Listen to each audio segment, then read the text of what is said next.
Tiens, imagine, je te file 500 € cash maintenant. Par contre, en échange, tu dois me donner 200 € tous les mois jusqu'à la fin de tes jours. C'est exactement comme ça que fonctionne Booking avec les hôteliers. Ils t'amènent des clients au début, facile, et puis ils augmentent les prix, ils prennent une plus grosse part, et ça devient impossible de s'arrêter sans tout perdre. Dans cette vidéo, je vais te montrer comment sortir de ce système et éviter de payer ta dette à vie.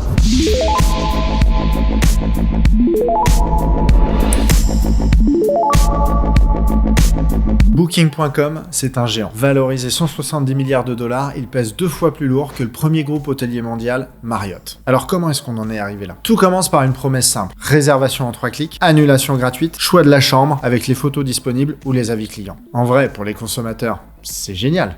Mais pour les hôteliers, c'est une autre histoire. D'après l'Association européenne des hôteliers, 29% des réservations en France passent par des plateformes comme Booking. En 2018, c'était 70% des réservations des hôteliers indépendants qui passaient par des plateformes comme Booking, Expedia ou Hotels. 70%. Le tout avec des commissions de 15 à 20% pour un simple système de réservation. Quand j'ai vu ça, je me suis dit, mais pourquoi ils utilisent encore Booking? Parce que Booking, comme la drogue, offre des résultats immédiats. Votre hôtel est vide, il peut se remplir du jour au lendemain. Mais sur le long terme, ça coûte cher, très cher.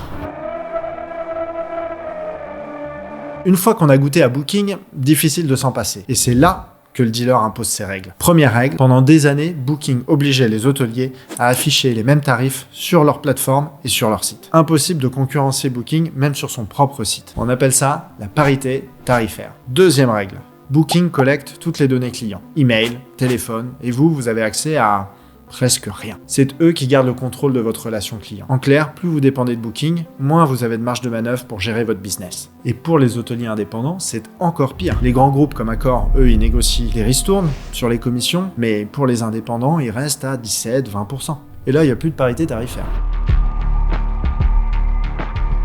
Certains hôteliers ont essayé de s'émanciper de la plateforme, mais pas toujours de la meilleure façon. Quand un secteur tend vers le monopole, le légal, c'est souvent le premier réflexe. On crée un cadre réglementaire pour limiter les abus de pouvoir. Mais dans une économie de marché comme la nôtre, c'est plus compliqué que ça. En 2015, la loi Macron est adoptée. Et dans cette loi, on trouve une première victoire, l'interdiction de la parité tarifaire en France. Concrètement, ça veut dire que Booking ne peut plus appliquer de sanctions aux hôtels qui affichent des tarifs plus intéressants sur leur propre site. Et en 2023, le Digital Act Market étend l'interdiction de parité tarifaire sur toute l'Union européenne. Donc ces mesures, elles sont hyper intéressantes. Mais elles suffisent pas à limiter la domination de Booking sur le marché. Pourquoi? Parce que la domination, elle est d'abord technologique et marketing. Face aux commissions élevées, il y a même des hôteliers qui sont partis complètement en live. En 2019, au Cap d'Agde, pour ceux qui connaissent, certains hôteliers ont monté les prix de leurs chambres sur Booking jusqu'à 1 000 € la nuit. Pourquoi? Pour dissuader les réservations sur Booking. Est-ce que ça marche? Franchement, j'en sais rien. L'autre réflexe, quand on fait face à une position dominante, c'est de ne pas mettre tous ses œufs dans le même panier. Et c'est là, généralement, qu'on voit émerger tout un écosystème autour de ce marché.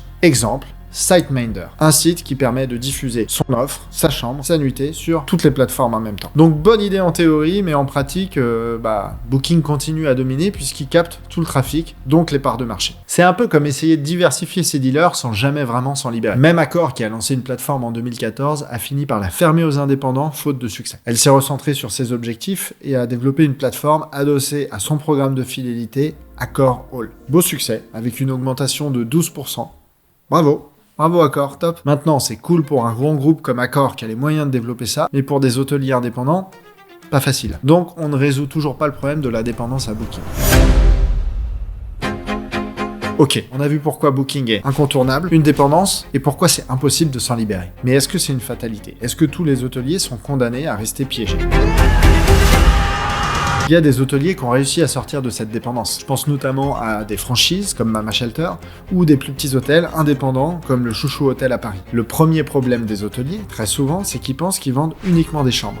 Mais c'est pas ça qui va faire venir leurs clients. Les clients, eux, réservent un hôtel parce qu'ils veulent une expérience unique. Et c'est là que Chouchou Hôtel a une approche hyper smart. Plutôt que d'être un hôtel de plus, ils ont construit une véritable identité. Ils ne sont pas un hôtel à Paris, mais un lieu de vie parisien. Leur lobby n'est pas une réception standard, mais une guinguette animée où locaux et touristes se mélangent. Ils n'ont pas juste un bar, ils ont un marché-bar avec une sélection de produits locaux 100% français. Résultat, un client va peut-être démarrer sa recherche via Booking et trouver l'hôtel Chouchou, mais il va ensuite aller sur leur site pour découvrir l'univers et faire sa réservation. Du coup, Chouchou est beaucoup moins dépendant à la plateforme. Et ça, c'est la base de toute bonne stratégie marketing.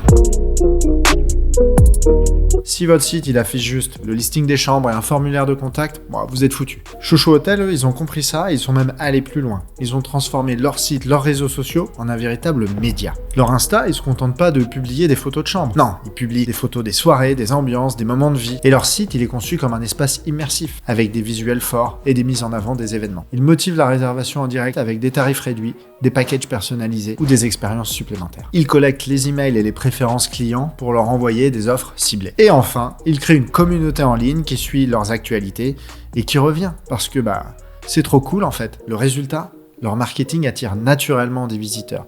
Ils n'ont plus besoin d'attendre que Booking leur envoie du trafic, ils le génèrent eux-mêmes. Et c'est là où ça devient intéressant parce que d'un point de vue de marketing, ils génèrent plus de valeur que s'ils essayaient uniquement de vendre une nuitée.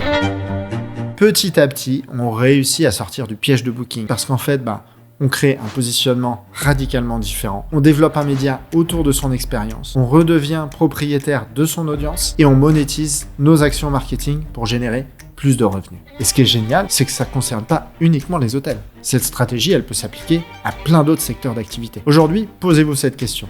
Est-ce que votre marketing vous appartient vraiment ou est-ce que vous êtes en train de le louer à d'autres ? Donc, si vous voulez reprendre le contrôle, vous savez ce qu'il vous reste à faire.